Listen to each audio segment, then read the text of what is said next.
Proclamação do Evangelho de Jesus Cristo segundo Mateus. Naquele tempo, chegando Jesus e seus discípulos junto da multidão, um homem aproximou-se de Jesus, ajoelhou-se e disse: Senhor, tem piedade do meu filho. Ele é epiléptico e sofre ataques tão fortes que muitas vezes cai no fogo ou na água. Levei-o aos teus discípulos, mas eles não conseguiram curá-lo. Jesus respondeu: Ó gente sem fé e perversa, até quando deverei ficar convosco? Até quando vos suportarei? Trazei aqui o menino. Então Jesus o ameaçou e o demônio saiu dele. Na mesma hora, o menino ficou curado. Então os discípulos aproximaram-se de Jesus e lhe perguntaram em particular: Por que nós não conseguimos expulsar o demônio? Jesus respondeu: Porque a vossa fé é demasiado pequena. Em verdade vos digo, se vós tiverdes fé do tamanho de uma semente de mostarda, direis a esta montanha: vai daqui para lá, e ela irá. E nada vos será impossível. Palavra da salvação. Querido irmão, querida irmã, mais uma vez nós nos encontramos através deste instrumento de comunicação para falarmos sobre a Palavra de Deus e deixarmos também que a Palavra de Deus fale em nós. O episódio que nós escutamos fala-nos de um homem que roga a Cristo, ou seja, reza a Cristo, impelido por uma tragédia familiar.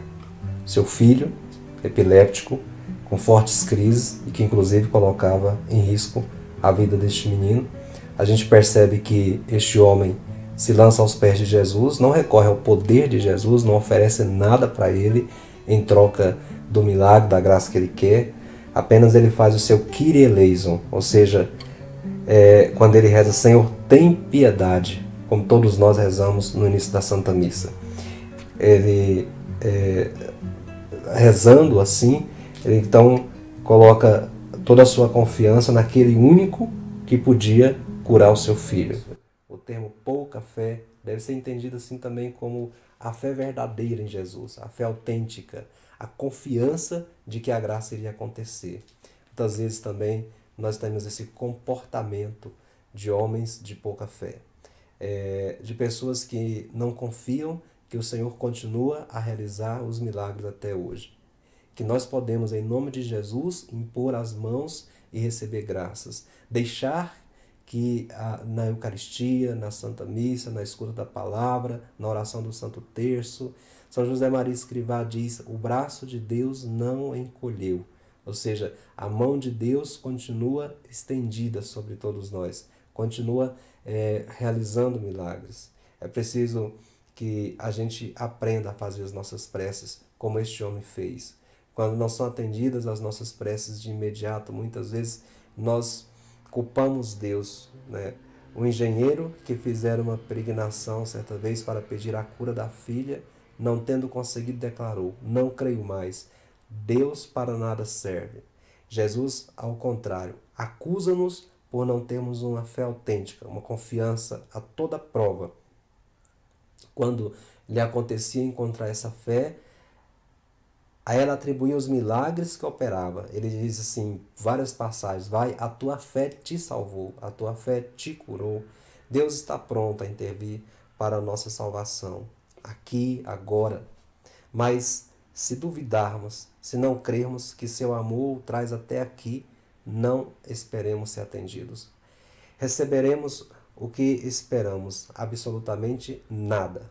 Se eu não espero em Deus tudo, então vou receber nada. Aquele monte a ser demovido não está fora, mas está dentro de nós.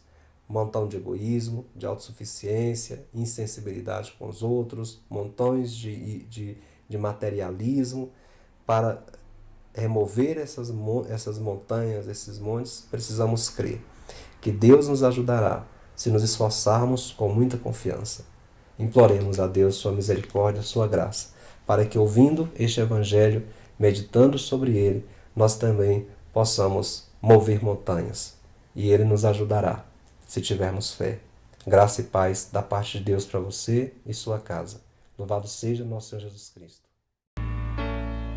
Oh, chama viva de amor, que faris eternamente de minha alma no seu centro mais profundo. Pois já não és esquiva, acaba agora se queres, arrompe a tela desse doce encontro. E hoje a igreja celebra a memória de Santa Edith Stein. Vamos conhecer um pouquinho sobre a história dessa santa. Edith Stein é o seu nome original, é o seu nome, digamos assim, civil. Teresa Benedita da Cruz foi um nome adotado depois que ela se consagrou. Ela é a última de 11 irmãos, nasceu na Alemanha, de pais judeus, portanto ela também judia. Com o passar do tempo, por falta de uma estrutura religiosa na família, ela se tornou uma ateia e foi estudar filosofia na universidade, até que um dia, visitando um casal, foi até a biblioteca desse casal e achou um livro que era a autobiografia de Santa Teresa de Ávila. Edith leu o livro durante uma noite inteira. Quando ela diz assim: quando fechei o livro, disse para mim própria, esta é a verdade. Em janeiro de 1922, Edith Stein então é batizada. No dia 2 de fevereiro deste mesmo ano é crismada. E em 1932 ela começa então a lecionar filosofia numa instituição católica, onde desenvolve o seu trabalho como professora. Em 1933, então, começa toda a tragédia da perseguição nazista lá na Alemanha. Edith tem que deixar a docência, tem que deixar a aula, e ela própria então escreve: tinha me tornado uma estrangeira no mundo, porque teve que abandonar o que ela mais gostava de fazer. Então, no dia 14 de outubro desse mesmo ano, ela entra para o Mosteiro das Carmelitas, passando a chamar-se Teresa Benedita da Cruz. Após 5 anos, faz a sua profissão perpétua. Da Alemanha, então, ela é transferida para a Holanda, juntamente com a irmã dela, chamada Rosa, que era batizada na Igreja Católica e trabalhava no convento. Neste período do regime nazista, por uma represália contra os bispos da Holanda, a Gestapo, que era a polícia nazista, invade o convento onde ela estava, prende as duas e ambas são levadas para o campo de concentração em Auschwitz. Por fim, no dia 9 de agosto, a irmã de Teresa e ela também morrem nas câmeras de gás e depois têm seus corpos queimados. Assim, através do martírio, Santa Teresa Benedita da Cruz recebe a coroa da glória eterna lá no céu. Santa Teresa Benedita da Cruz, rogai por nós.